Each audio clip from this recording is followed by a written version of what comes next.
All right, guys, wanted to give you a couple tips and tricks as you start to work through the Energy Skate Park assignment, okay?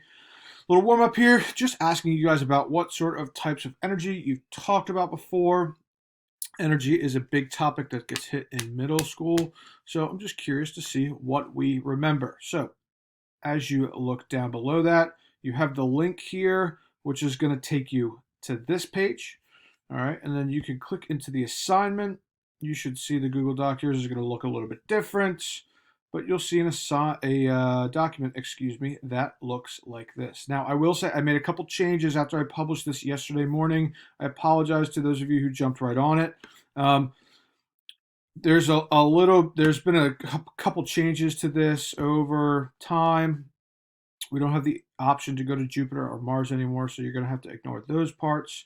And if you add the grid, you'll notice I went right to the playground. I'm not sure if that's getting cut off at the bottom. I went to the playground tab all the way on the right-hand side. And you'll notice if I add the grid here, that'll help you measure. I can only go up to 8 meters. So I apologize if you're one of those people who got right out there. But you can edit your track here, and I can bring different stretches here.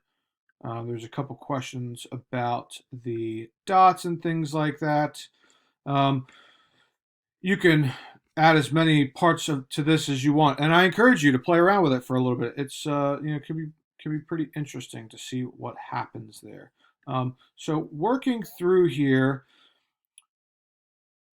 use words like minimum, maximum. Okay, you can use words like high and low. I would say going on a scale there, you start at the minimum, you go to low, and then medium, and then high, and then maximum. You can use those as descriptions instead of numbers down in sections like this, okay?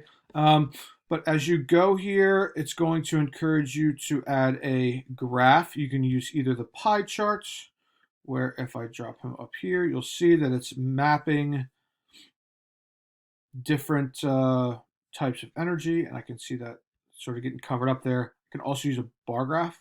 All right, I could use them both at the same time. All right, and I can toggle my mass over here. I can make it go really, really high or really, really small, and I can also toggle my friction. I can have lots of friction or no friction at all. And I'm curious to see how that is going to affect our experiment. So hopefully that should clear some of those questions up that I was getting. Obviously, if anything else, reach out to me on Schoology, and I hope to talk to you guys soon.